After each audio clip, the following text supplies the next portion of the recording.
እኔ እንቅፋትን እመታዋለሁ እንጂ እንቅፋት እኔን አይመታኝም ይላል። ነገሮችን እንደሚለውጥለት በፈጣሪው ከፍተኛ እምነት አለው። 3 ጊዜ አግብቷል።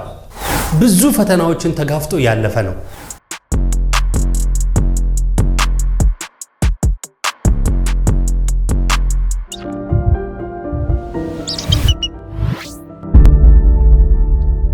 ሰላም ጤና ይስጥልን ውድ አክሲማሮስ ቤተሰቦቻችን እንዴት ናችሁ? ሁላችሁም በያላችሁበት ሰላማችሁ ይብዛ። እንዴት ናችሁ? በዓል ጥሩ አለፈ? ሁላችሁም በያላችሁበት ጥሩ ጊዜ እንዳሳለፋችሁ እምነት አለን። ዛሬም እንደተለመደው ከህይወት ገጾች በተሰኘው ፕሮግራማችን አንድ አሪፍ ነገር ይዘን ቀረብን።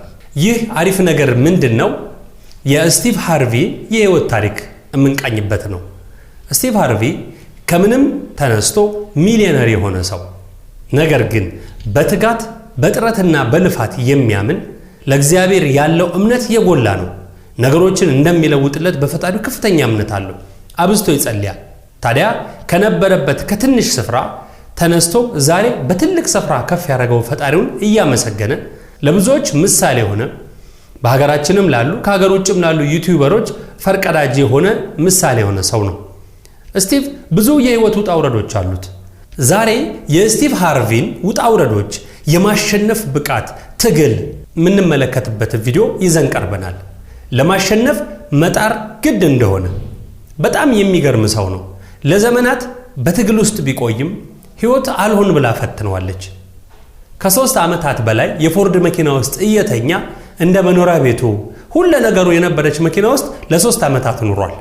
ዛሬ ግን ያለበት ስፍራ አንቱ ከሚባሉ ተርታ የተመደበ ትልቅ ሰው ነው። እስቲ የስቲቭን የህይወት ታሪክ ምን ይመስላል የሚለውን እንመልከትና መለስ ብለን ደግሞ እንገናኛለን። አብራችሁን ቆዩ። ከዝናና ከሳቁ በፊት፣ ከጫውታው ትርኢቶችና ከአነቃቂ ንግግሮቹ በፊት አንድ ሰው መኪና ውስጥ ተኝቶ ምግብ ለማግኘት ሲጨነቅና ለታላቅ ህልም አብዝቶ ሲጸልይ ነበር። ይህ የብሮድሪክ እስጢፋኖስ ወይንም የስቲቭ ሃርቪ እውነተኛ ታሪክ ነው። በዓለም ዘንድ የሚታወቀው ስቲቭ ሃርቪ የጥረት፣ የእምነት፣ የውድቀትና የማይቆም ቆራጥነት ታሪክን እንመለከታለን።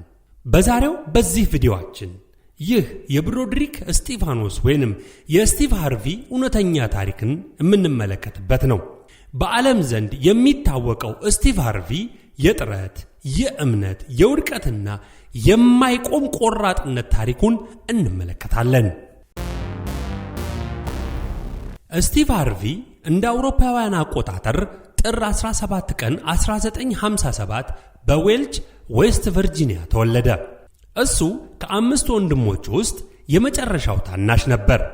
አባቱ ጄሲ ሃርቪ የድንጋይ ከሰል ማውጫ ውስጥ ይሰራ ነበር። እናቱ ኤሎይስ የሰንበት ትምህርት ቤት አስተማሪ ነበረች። እናትና አባቱ የሚያገኙት ገንዘብ ትንሽ ነበር፣ ነገር ግን ቤታቸው በፍቅርና በተግሣጽ የተሞላ ነበር። አባቱ ሃርቪስ ከጊዜ በኋላ በሥራ ምክንያት ስቲቭ አብዛኛው የልጅነት ጊዜውን ወዳሳለፈበት ወደ ክሊቭላንድ ኦሃዮ ተዛወረ። ይሁንና ስቲቭ ምርጥ ተማሪ አልነበረም።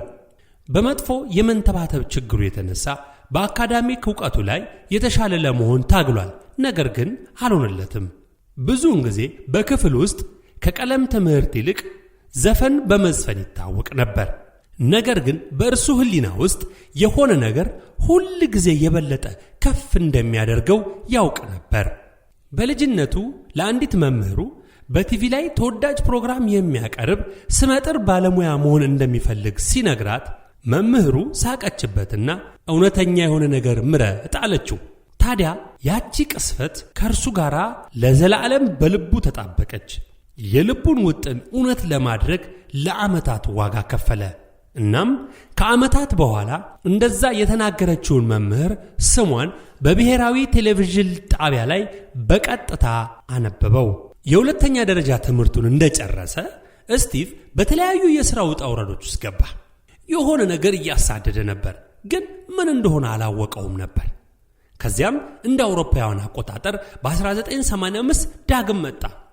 ታዲያ በዚህ ጊዜ ሁሉም ነገር ተለወጠ። በ27 ዓመቱ በአካባቢው በሚገኝ ክለብ ውስጥ የመጀመሪያውን ስታንዳፕ ኮሜዲ ስብስብ በሚያስገርም ሁኔታ አቀረበ። በስፍራው የነበረ ታዳሚ ሁሉ በሳቅ ተፍለቀለቀ። ስቲቭ በሕይወቱ የተስፋ ብርሃን ታየው። ቢሆንም ግን ወደ ስኬት ከፍ ማለት ቀላል አልነበረም። በቻለበት ቦታ ሁሉ ማራኪ ሥራዎቹን እያከናወነ በመንገዱ ያለውን እንቅፋት በእውቀትና በጸሎት ጥርጊያውን አስተካከለ። አንዳንድ ጊዜ በሳምንት $50 ብቻ እያገኘ በማግኘትና በማሸነፍ ተስፋ ውስጥ ሆኖ ይሠራ ነበር። ሥራው ቀዝቀዝ ሲልም ሥራ ሳይሠራ የሚያርፍበት ምሽቶች ነበሩ። ሕይወት ምንም ያህል ቀንበሯን ብትጭንበትም ነገ ላይ እጅግ ቅንጡ በሆነ ቪላ ቤት ውስጥ እንደሚኖር በመተማመን ፈጣሪውን እያመሰገነና አብዝቶ እየጸለየ በ1976 በተመረተ በፎርድ ቴምፖ መኪና ውስጥ ለ3 ዓመታት ኖረ። ከ1988 እስከ 1991 ለ3 ዓመታት በመኪና ውስጥ ሲኖር ንጽህናውን ለመጠበቅ በነዳጅ ማደያዎች በመሄድ ገላውን እየታጠበ መመገብ ሲፈልግ ደግሞ በኦቾሎኒ ቅቤ ሳንዱች እየሰራ ይመገብ ነበር። የስቲቭ የሕይወት ሌላኛው ገጽ የጀመረው የአፖሎ ቲያትር የሥራ ባልደረባ ቻክ ሰደን ስቲቭ የሰራቸውን ሥራዎች በቪዲዮ ካሴት እንዳየና በጣም ጎበዝ ሰውን የሚያስቅ ኮሜዲያን በመሆኑ እሁድ ምሽት በቴሌቪዥን ሾው እናቅርብ የሚል የስልክ መልእክት እንዲደርሰው በማድረጉ የዛን ቀን ምሽት መልእክቱን ሰማ። ይሁንና መልእክት ቢደርሰውም የዘመናት ህልሙ የሆነውን የቲቪ ሾው ለማሳካት ወደ ኒውዮርክ የሚሄድበት ገንዘብ ስለሌለው እጅጉን በማዘን በተደጋጋሚ የስልኩን መልእክት በማዳመጥ በሐዘን በመዋጥ መልስ ሳይሰጥ ቀረ። ምናልባት ፕሮግራሙን በቀጣይ ሳምንት እንዲያደርጉለትና በቀጣይ ሳምንት እንዲያቀርብ መልስ ለመስጠት ስልክ ሊደውል ሲል ከሌላኛው ሰው የስልክ መልእክት መጣለት። ሰላም ላንተ ይሁን ስቲቭ፣ ቶም እባላለሁ። ከካልቪን ኮሜዲ ነው የምደውለው። አርብ ምሽት በጃክሰን ፍሎሪዳ የሳቅ ምሽት አለ። በስፍራው ተገኝተህ ስራህን ካቀረብክ $150 እከፍልሃለሁ የሚል መልእክት ደረሰው። ስቲቭም በደስታ ተውጦ መስራት እንደሚችል ለቶም በመደወል ከ3 ሰዓት ከ30 በላይ ወደ ፍሎሪዳ በመኪናው በመጓዝ ስራውን በማቅረቡ $150 ተከፈለው። ያቀረበው ስታንዳፕ ኮሜዲ በተመልካች ዘንድ ተወዳጅነትን ስላተረፈ በቀጣዩ ቀን በድጋሚ እንዲያቀርብ ተጠይቆ ፕሮግራሙን በድጋሚ በማቅረቡ በተጨማሪም ድጋሚ $150 ተከፍሎት በድጋሚ ፕሮግራሙን አቀረበ። ከዛም በመቀጠል ቀድሞ ወደ ተደወለለት ወደ አፖሎ ቲያትር የቲቪ ሾው ሰው ወደ ሆነው ቻክ ሰደን በመደወል ዕለተ እሁድ በስፍራው ተገኝቶ ማቅረብ እንደሚችል አሳወቀ። ቻክ ሰደንም ፕሮግራሙን ለማቅረብ ጥቂት ጊዜያት እንደቀሩና መድረስ ከቻለ ማቅረብ እንደሚችል ሲነግረው ስቲቭ በእርግጠኝነት እንደሚደርስ ለቻክ ሰደን ነገረው። በመቀጠልም ወደ ኢስተርን አየር መንገድ በመደወል በ$99 ባለማዕረግ የመቀመጫ ትኬት በመቁረጥ ኒውዮርክ ደረሰ። ከዛም በኒውዮርክ ታዋቂና ዝነኛ ከሆኑ ኮሜዲያን ጋር ስራውን በማቅረብ የዘመናት ህልሙን እውን የሚያደርግበትን ድልድይ በአፖሎ ቲያትር መድረክ ባቀረበው የሳቅ ምሽት የቲቪ ፕሮግራም ላይ በአንድ ምሽት $750 ተከፋይ በመሆን ወደ ከፍታው ድልድይ መሻገር ጀመረ። በዛች ምሽት በቲቪ ቀርቦ ዝናና ስምን ማግኘት ጀመረ። የተወደዳችሁ የአክሲማሮስ ቤተሰቦች የስቲቭ ሃርቪ ህይወት እንዲህ ቀላል አይደለም። ብዙ ፈተናዎችን ተጋፍጦ ያለፈ ነው። ምን ይላል? እኔ እንቅፋትን እመታዋለሁ እንጂ እንቅፋት እኔን አይመታኝም ይላል። ይህ አሁን ያለበት ደረጃው የተናገረውን ንግግር ያሳምነናል። የሚገርማችሁ እንኳንስ በስራ ህይወቱ በግል በትዳር ህይወቱ በጣም ብዙ ፈተና አይቷል። ከዝና ጋራ ተያይዞ ከገንዘብ ጋራ ተያይዞ ብዙ ዋጋ ከፍሏል። 3 ጊዜ አግብቷል።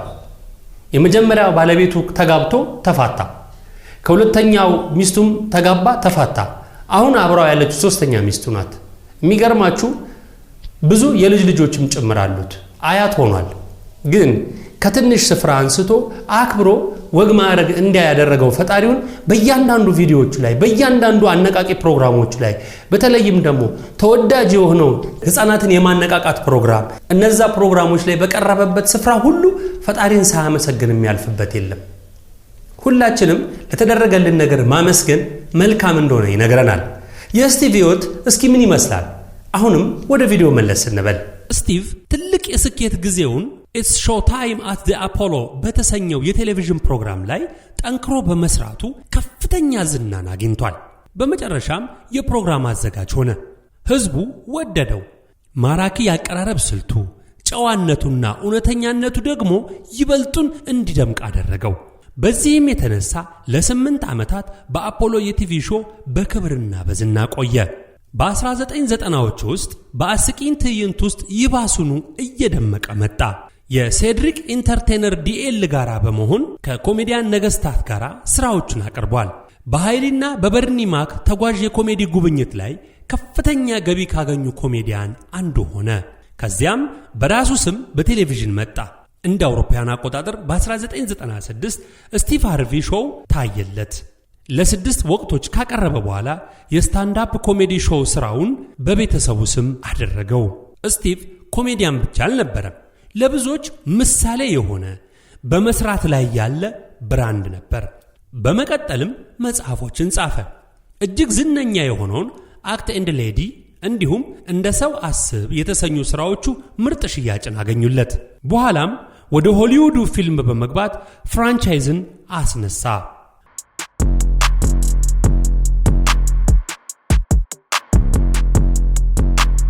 አሁንም በአሜሪካ ውስጥ በጣም ታዋቂ ከሆኑ የሬዲዮ ፕሮግራሞች አንዱ የሆነውን ስቲቭ ሃርቪ የማለዳ ሾውን አስጀመረ።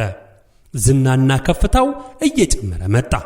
የቤተሰብ ጸብን ማስተናገድ የተሰኘው ስራው እንደ አውሮፓውያን አቆጣጠር በ2010 ሲረከበው ትዕይንቱን በአስተያየቶቹ በጨዋነቱና በጎዳና ላይ ባለው ቀልድ እንደገና ገለጸው።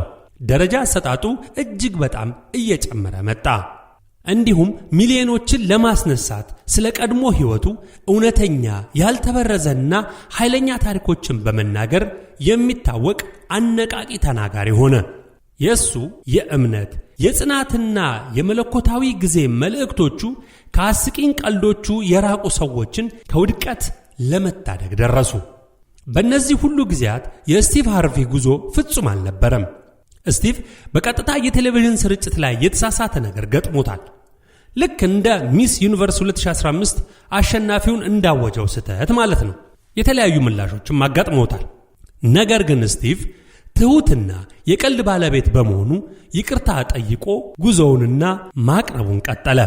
ፍቺዎች፣ የገንዘብ ድክመቶችና የጥርጣሬ ጊዜያትም ነበሩበት። በአንድ ወቅት ለአይአርኤስ በሚሊዮን የሚቆጠሩ የኋላ ቀረጥ ዕዳዎቹን በጸጥታ ያለምንም ደጋፊ ጸጥ እንዳለ ከፍሎ አጠናቆ ከዕዳ ነፃ ወጥቷል። ነገር ግን እያንዳንዱ መሰናክል የታሪኩ አካል ነው። እሱም በየደረሰበት የደረሰበትን መሰናክል ለሰዎች ለማነቃቂያነት ይጠቀምበት ነበር። ስቲቭ ጥልቅ እምነት ያለው ሰው ነው። እሱ ሁሉም ነገር ለእግዚአብሔር አደራ ይሰጣል። ጸሎት የዕለት ተዕለት የሕይወቱ አካል ነው። ብዙ ጊዜ ከስኬት በላይ ወድቆ ያውቃል። ነገር ግን በእግዚአብሔር ማመንን ፈጽሞ አላቆመም።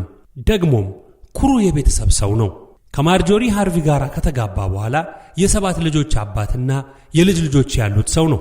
ቤተሰቡን በፍቅር አዋህዶ ከዝና በላይ የሆነ ቤተሰባዊ ቅርስን ገንብቷል። ስቲቭ በመመለስና በይቅርታ ያምናል። ወጣት ወንዶችን መምከር፣ የትምህርት ፕሮግራሞችን መደገፍና ለወደፊት ትውልዶች ኢንቨስት ማድረግ የዘወትር ተግባሩ ነው። ዛሬ ስቲቭ ሃርቪ ኮሜዲያን፣ ፕሮግራም አቅራቢ፣ አዘጋጅ ወይንም ደራሲ ብቻ አይደለም።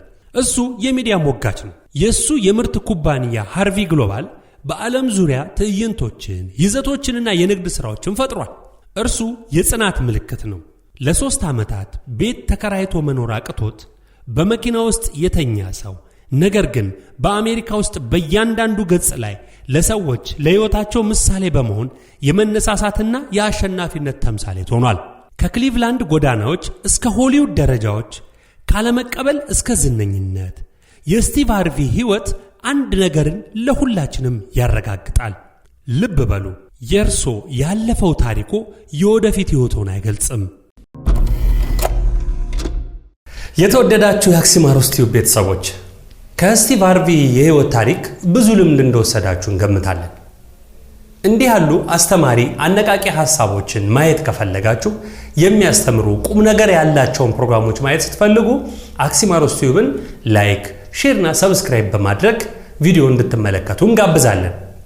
የሚገርማችሁ በስቲቭ ሃርቪ ህይወት ውስጥ የሚገርም አንድ ሰው አለ። በየሄደበት የሚናገረው የማይረሳው በጣም ምርጥ ወዳጁ ለ30 ዓመታት አብሮ በጓደኝነት የዘለቀ ፍቅር ያላቸው በጣም ምርጥ ወዳጅ አለው። እሱም ተወዳጅና ዝነኛ አርቲስት ነው። ሲድሪክ የተባለው ኢንተርቴነር የስቲቭ ሃርቪ ወዳጅ ነው። አያችሁ፣ አንዳንድ ወዳጅነት ከ30 ዓመት በላይ አልፎ የእድሜ ልክ ወዳጅነት ይሆናል።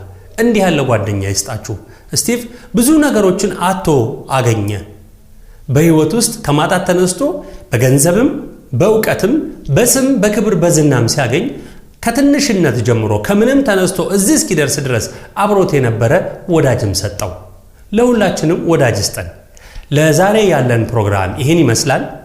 ፕሮግራማችንን ከወደዳችሁት ከተመቻችሁ ሌሎች እንዲደርስ ሰብስክራይብ፣ ላይክ፣ ሼር በማድረግ በጎ ትብብራችሁን ታሳዩ ዘንድ በአክብሮት እንጠይቃለን።